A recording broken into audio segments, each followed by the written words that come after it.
Yes pathology में आपका स्वागत है। आज हम बात करने वाले हैं बेसिक हीमेटोलॉजी के एमसीक्यू देखेंगे।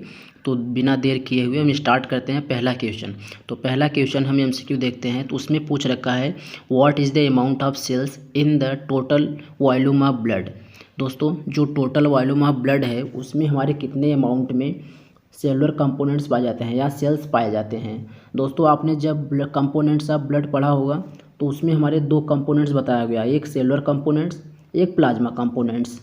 तो प्लाज्मा कंपोनेंट जो होता है दोस्तों वो हमारा 55% पाया जाता है और जो हमारा सेलुलर कंपोनेंट होता है वो कितना पाया जाता है 45%।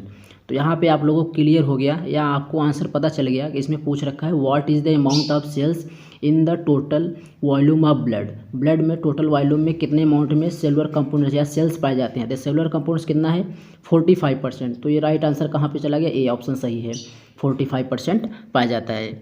अभी हम यहाँ पे नीचे देखते हैं कि कंपोनेंट्स ऑफ ब्लड में, यहाँ पे हम देख लेते हैं अभी यहाँ पे कंपोनेंट्स ऑफ ब्लड। तो यहाँ पे क्या है प्लाज्मा 55% हो गया। अगर हम सेलुलर कंपोनेंट्स की बात करें तो यहाँ से हमारा जो 1% है और ये 45% कितना हो गया 44%। टोटल कितना हो गया 45% हो गया। यहाँ से यहाँ तक हमारा क्या है सेलुलर कंपोनेंट्स है और ये यहाँ तक जो यहाँ पे ये वाला इतना हिस्सा क्या हो गया हमारा प्लाज्मा कंपोनेंट हो गया। तो प्लाज्मा कंपोनेंट कितना था 55% था और सेलुलर कंपोनेंट्स कितना है 45%। दोस्तों 45% में जो 44% होता है आरबीसी होता है, रेड ब्लड सेल्स बोलते हैं इसे, जो ये रेड कलर का जब है 1% जो होता है 1% में हमारा प्लेटलेट्स होता है, वाइट ब्लड सेल्स होता है, ये भी हमारे सेलुलर कंपोनेंट्स हैं। अब वाइट ब्लड सेल्स जो है, वाइट ब्लड सेल्स को अगर हम क्लासीफाई करेंगे तो इसको हमारे क्या ग्रेन्यूल्स जिसमें पाए जाते हैं उसके हिसाब से बांटा गया है, जिसमें ग्रेन्युलस न्यूक्लियस जिनमें ग्रेन्यूल्स नहीं होते उसके हिसाब से बांटा गया है। तो दोस्तों जो ग्रेन्यूल्स जिसमें होते हैं हमारा न्यूट्रोफिल, स्नोफिल, बेसोफिल हो गया। जिसमें ग्रेन्यूल्स नहीं प्रेजेंट होते हमारा क्या हो गया मोनोसाइट और लिम्फोसाइट। ये 5 टाइप के WBC को हमारे क्लासीफाई किया गया है ग्रेन्यूल्स के प्रेजेंस पे, ग्रेन्यूल्स के अपसेंट में। ग्रेन्यूल्स जो पाया जाता है प्रेजेंट होता है उसमें हमारा न्यूट्रोफिल, स्नोफिल, बेसोफिल हो गया और जिसमें नहीं होते मोनोसाइट और लिम्फोसाइट हो गया। अब हम देखते हैं आगे दूसरा क्वेश्चन। दूसरे क्वेश्चन में ये पूछ रहा है the contribution of blood to body weight. दोस्तों बॉडी के वेट के हिसाब से कितने % में हमारे बॉडी में ब्लड पाया जाता है। तो दोस्तों 7% जो होता है हमारे बॉडी के वेट के हिसाब से 7% ब्लड हमारे बॉडी में प्रेजेंट होता है। कहीं कहीं आप दोस्तों 8 भी % देख लेंगे, लेकिन इससे कन्फ्यूजन नहीं होना है। 7% जो होता है सही है एकदम, कि बॉडी के वेट के हिसाब से 7% जो ब्लड है बॉडी में प्रेजेंट होते हैं। अब अगला क्वेश्चन देखते हैं। अगले क्वेश्चन में ये है what is the amount of water in plasma. दोस्तों प्लाज्मा जो होता है, प्लाज्मा में कितने अमाउंट में वाटर जो होता है प्रेजेंट होता है। तो प्लाज्मा कितना % था 55% था। तो 55% को ही दोस्तों हम इसमें कन्वर्ट किस में करते हैं, मान लो 100% में। ठीक, अगर हम 100% प्लाज्मा में से हम देखेंगे तो उसमें कितने % में वाटर हमारा प्रेजेंट है। तो 90 से लेकर 92% वाटर प्रेजेंट होते हैं प्लाज्मा में। 90 से 92% जो हैं अगर हम इसमें देखेंगे तो प्लाज्मा में 90 से लेकर 92% तक वाटर प्रेजेंट होते हैं। अभी हम प्लाज्मा के बारे में डिटेल में देखेंगे कि वाटर कंपोनेंट कितना है, इसके बाद सॉलिड कंपोनेंट कितना है, ऑर्गेनिक है, इनऑर्गेनिक है, इसके बाद प्लाज्मा प्रोटीन्स कौन कौन से होते हैं, इसके बारे में भी हम आपको बताने आएंगे। अब नेक्स्ट क्वेश्चन ये है कि the largest component of plasma after water is. दोस्तों प्लाज्मा में वाटर सबसे ज़्यादा पाया जाता है, तो वाटर को छोड़ करके प्लाज्मा में और सबसे लार्जेस्ट कंपोनेंट कौन सा पाया जाता है। तो इसमें दोस्तों हमारा ऑप्शन जो है प्लाज्मा प्रोटीन्स। प्लाज्मा प्रोटीन्स जो होता है 7% पाया जाता है। 92% तो हमारा मान लो हो गया क्या वाटर हो गया। 91% दोस्तों सॉरी 90 से 92 तक था, 91% मान लो हमारा क्या हो गया वाटर हो गया। अब बचा 9%, तो 9% में से 7% जो हमारा हो गया क्या होते हैं हमारे प्लाज्मा प्रोटीन्स होते हैं। 1% जो होते हैं हमारे नॉन प्रोटीन नाइट्रोजनस सब्सटेंस होते हैं और जो 1% होता है उसमें इनऑर्गेनिक मॉलिक्यूल्स जिसमें sodium, potassium, chloride, ferrous, magnesium ये सब होते हैं। तो अभी हम इसके बारे में देखेंगे आगे। The main protein found in plasma. सबसे मेन प्रोटीन्स जो होता है वो प्लाज्मा में कौन सा पाया जाता है। दोस्तों प्लाज्मा प्रोटीन्स की अगर हम बात करेंगे तो प्लाज्मा प्रोटीन्स हमारे एल्बुमिन, ग्लोबुलिन, फाइब्रिनोजेन, अदर्स भी हमारे जो प्रोटीन्स हैं और भी होते हैं। बट इसमें पूछ रहा है main proteins found in plasma, जो सबसे ज़्यादा अमाउंट में अगर प्रोटीन पाया जाता है तो है एल्बुमिन। ग्लोबुलिन में पाया जाता है बट सबसे ज़्यादा अमाउंट में हमारा क्या पाया जाता है, एल्बुमिन। तो the main protein found in the plasma क्या है, एल्बुमिन है दोस्तों। एल्बुमिन और ग्लोबुलिन की बात करें फंक्शन क्या होता है, तो इनको ये मेंटेन करते हैं ऑस्मोटिक प्रेशर को। एल्बुमिन और ग्लोबुलिन क्या करते हैं, मेंटेन करते हैं ऑस्मोटिक प्रेशर को। और फाइब्रिनोजन क्या है, कोगुलेशन में हेल्प करते हैं, क्लॉटिंग फैक्टर। और हिपेरिन जो हमारा है क्या, हिपेरिन जैसा कि आप जानते हैं कि ये नेचुरल अकरिंग एंटी कोगुलेंट है, जो कि हमारे ब्लड में प्रेजेंट होता है, जिससे हमारे बॉडी के अंदर जो ब्लड है वो क्लॉट नहीं होने देता।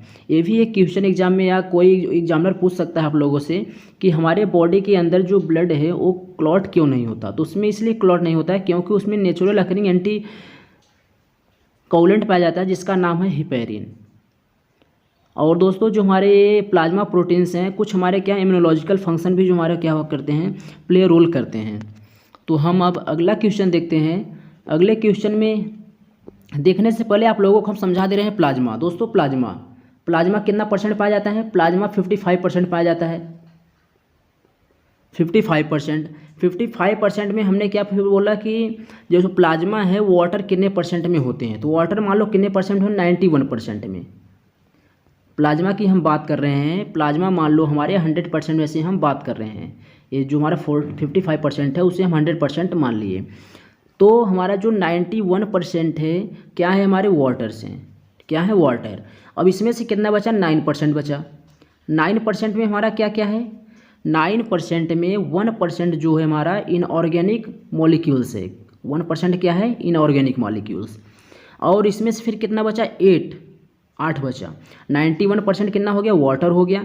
फिर 9% बचा, 9% में 1% कितना हो गया, इनऑर्गेनिक मॉलिक्यूल्स हो गया।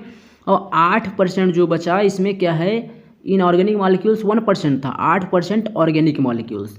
8% क्या हो गया, ऑर्गेनिक मॉलिक्यूल्स। दोस्तों अब 1% जो हमारा इनऑर्गेनिक मॉलिक्यूल्स है, इनऑर्गेनिक मॉलिक्यूल्स में क्या क्या हमारे आते हैं, तो इसमें हमारे हो गया sodium, potassium, calcium, chloride, magnesium, copper, ferrous, ये सब हमारे क्या हो गए, 1% में इनऑर्गेनिक मॉलिक्यूल्स में आते हैं। अब हमारे देखेंगे ऑर्गेनिक मॉलिक्यूल्स, 1% में हमारा इनऑर्गेनिक मॉलिक्यूल्स हो गया। अब ऑर्गेनिक मॉलिक्यूल्स देखें, ऑर्गेनिक मॉलिक्यूल्स में हमारे क्या क्या आते हैं, 8% है ऑर्गेनिक मॉलिक्यूल्स। 8% अभी आपने देखा, मैंने बताया ना, 1% इनऑर्गेनिक मॉलिक्यूल्स है, 8% ऑर्गेनिक मॉलिक्यूल्स है। तो ऑर्गेनिक मॉलिक्यूल्स कितना है, 8% है। 8% में से 7% जो होता है प्लाज्मा प्रोटीन होता है। मैंने अभी बताया ना आप लोगों को, जो होता है लार्जेस्ट कंपोनेंट जो हमारा प्लाज्मा में पाया जाता है वाटर के बाद क्या होता है, प्लाज्मा प्रोटीन होता है। तो 7% हमारा क्या होता है, प्लाज्मा प्रोटीन्स ऑर्गेनिक मॉलिक्यूल्स में। और 7% में से हमारा क्या हो गया, एल्बुमिन, ग्लोबुलिन और फाइब्रिनोजेन, ये सब हमारा क्या हो गया, प्लाज्मा प्रोटीन्स हो गया। अब बचा कितना, 1% बचा। 1% में क्या होता है, 1% में अदर सब्सटेंस होते हैं जो नॉन प्रोटीनस नाइट्रोजनस सब्सटेंस है, जैसे शुगर हो गया, फैट हो गया, हार्मोन्स हो गया, एंजाइम हो गया, विटामिन्स हो गया। तो हमारा क्या हो गया, ये 1% में अदर सब्सटेंस में नॉन प्रोटीन नाइट्रोजनस सब्सटेंस। अब बात करेंगे दोस्तों, वहाँ पे जो पूछ रहा था कि सबसे ज़्यादा अमाउंट में कौन सा प्लाज्मा प्रोटीन्स पाया जाता है, तो एल्बुमिन जो होता है दोस्तों वो कितना पाया जाता है, 55% पाया जाता है। और 38% ग्लोबुलिन पाया जाता है। और इसके बाद जितना बचा वो उसमें हमारे क्या होते हैं, अदर्स जो हमारे प्लाज्मा प्रोटीन से वो पाए जाते हैं। तो यहाँ तक दोस्तों आप लोगों को समझ में आया होगा, आई होप आप लोग इतना समझ गए होंगे।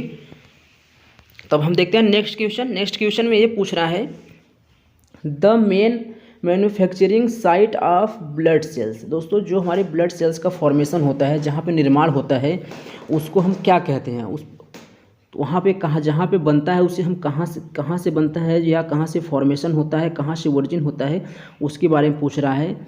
द मेन मतलब रक्त कोशिकाओं का मुख्य निर्माण स्थल कहाँ पे है, तो इसमें ऑप्शन में है स्प्लीन में, लिम्फेटिक टिश्यू में, रेड बोन मैरो में, और क्या है, येलो बोन मैरो में। दोस्तों आप लोग जैसा कि जानते हैं, जो हमारे ब्लड का फॉर्मेशन होता है या हमारे जहाँ पे ब्लड बनता है वो हम रेड बोन मैरो में हमारा होता है।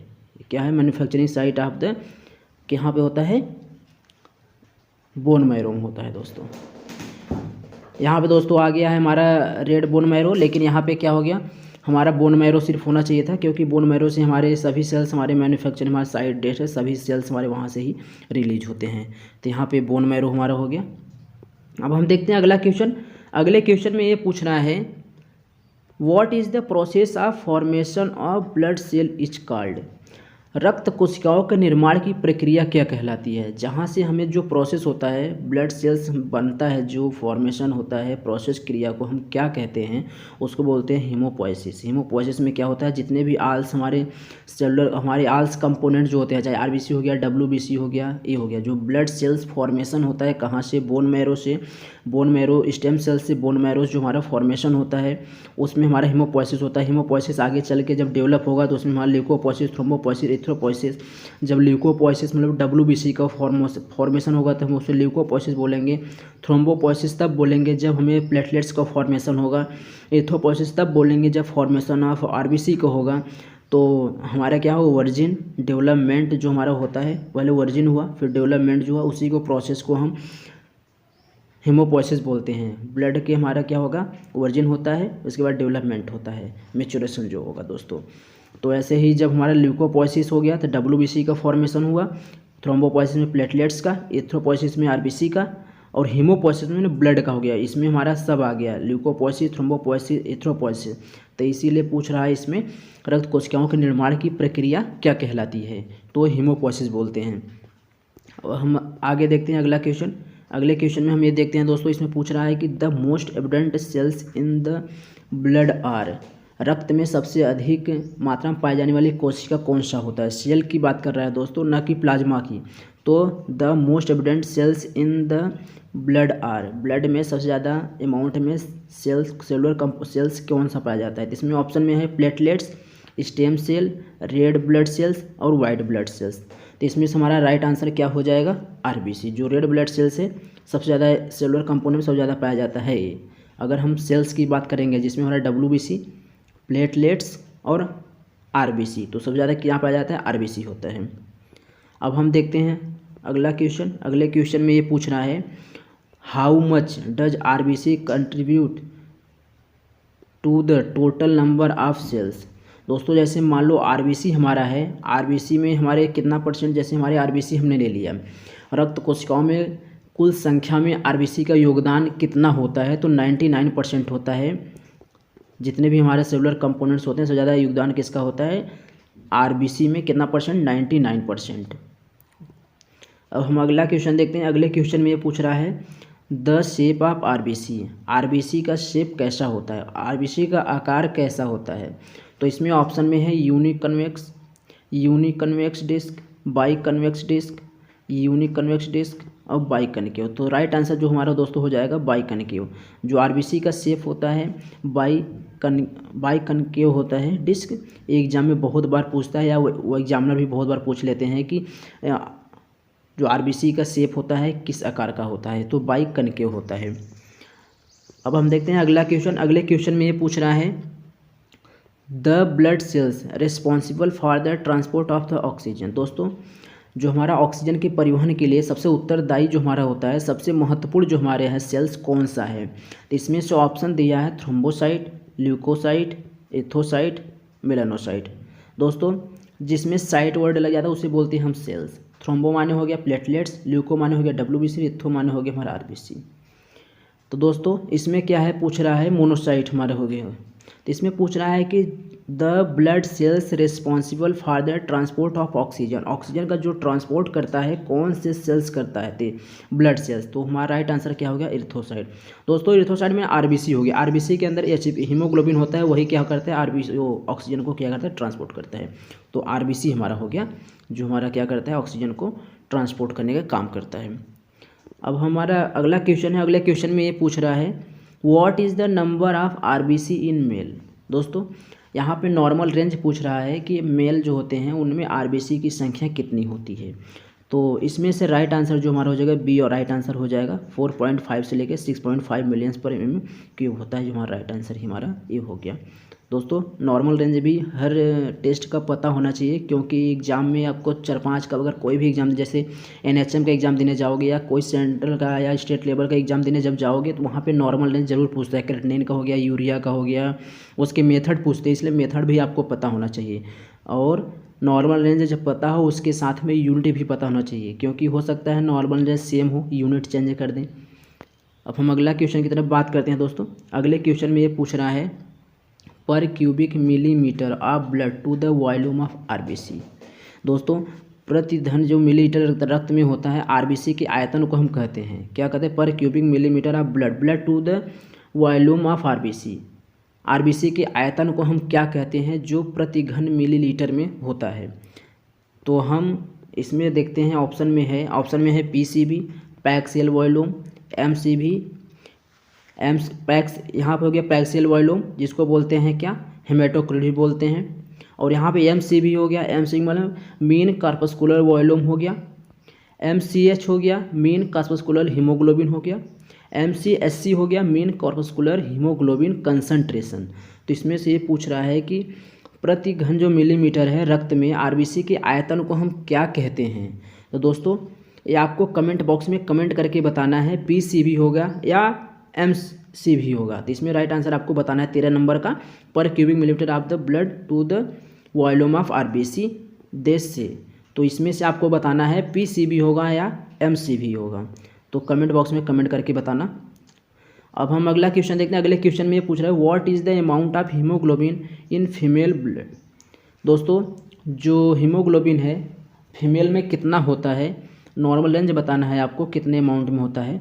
तो यहाँ पे ऑप्शन में है 9.5 से लेकर के इतना होता है 100 ml में, बी वाले में है 10.5 से लेकर के 15.5 ग्राम इतना होता है, सी में है 11.5 से लेकर 16.5 ग्राम पर ml में, और इसमें इतना है। तो दोस्तों राइट आंसर जो हमारा हो गया इसमें ये 11.5 से लेकर के 16.5 ग्राम्स पर ml में होता है, पर 100 ml में होता है क्या, हीमोग्लोबिन का नॉर्मल फीमेल में। दोस्तों यहाँ पे जो ग्राम वो हीमोग्लोबिन का यूनिट होता है ग्राम पर डेसीलीटर में होता है। अब 15 नंबर वाला हम जो क्वेश्चन देखेंगे, 15 नंबर वाले क्वेश्चन में ये पूछ रहा है of haemoglobin in 100 ml red blood cells the weight called.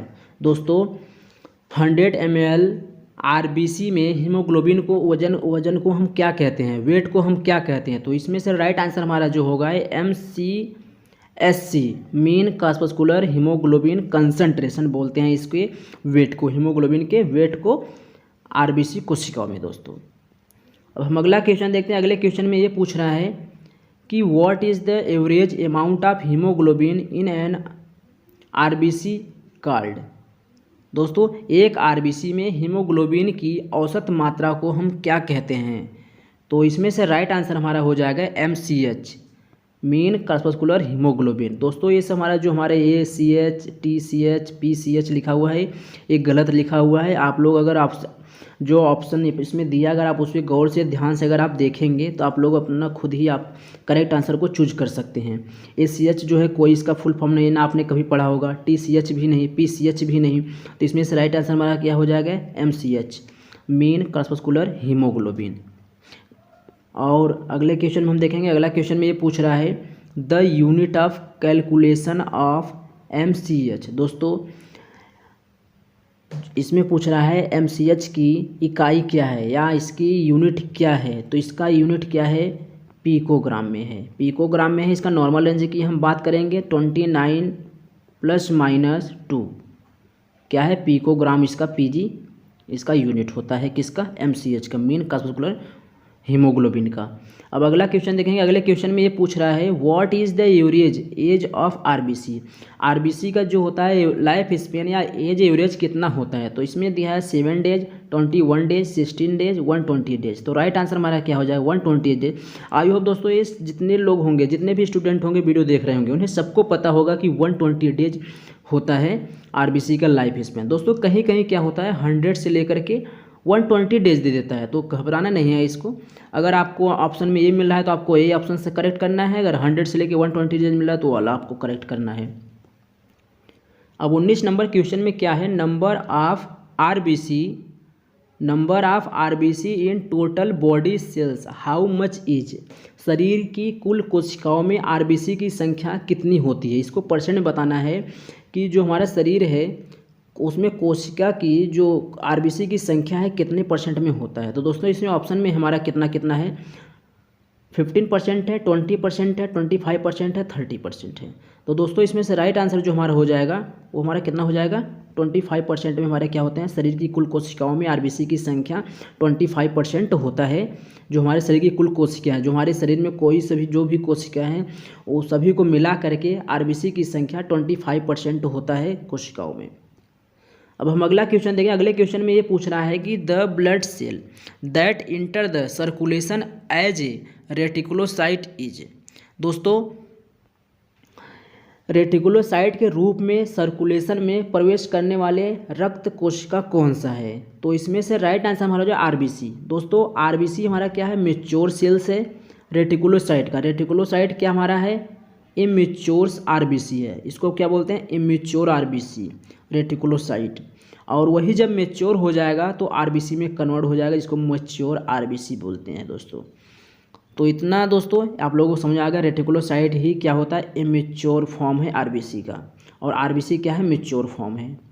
अब हम अगला क्वेश्चन देखें। अगले क्वेश्चन में पूछ रहा है व्हाट डज द फ्रेगमेंटेशन या fragmentage of the RBC take place. दोस्तों फ्रेगमेंट अगर आपको नहीं समझा इसको कट करेंगे, ब्रेक डाउन की बात करेंगे हम। क्या है आरबीसी का, जहाँ पे ब्रेक डाउन होता है, किस स्थान पे आरबीसी का ब्रेक डाउन होता है, किस कहाँ पे टूटता है, कहाँ पे हीमोलाइसिस होता है, वो आपको यहाँ पे बताना है। लीवर में, स्प्लीन में, बोन मैरो में, ऑल ऑप्शन। तो इसमें आपको करेक्ट आंसर चूज करके कमेंट बॉक्स में कमेंट करके बताना है कि जो आरबीसी होता है, आरबीसी का जो ब्रेक डाउन होता है या हीमोलाइसिस होता है तो उसका स्थान कहाँ पे है, जहाँ पे क्या होगा, आरबीसी हीमोलाइसिस होगा या ब्रेक डाउन होगा।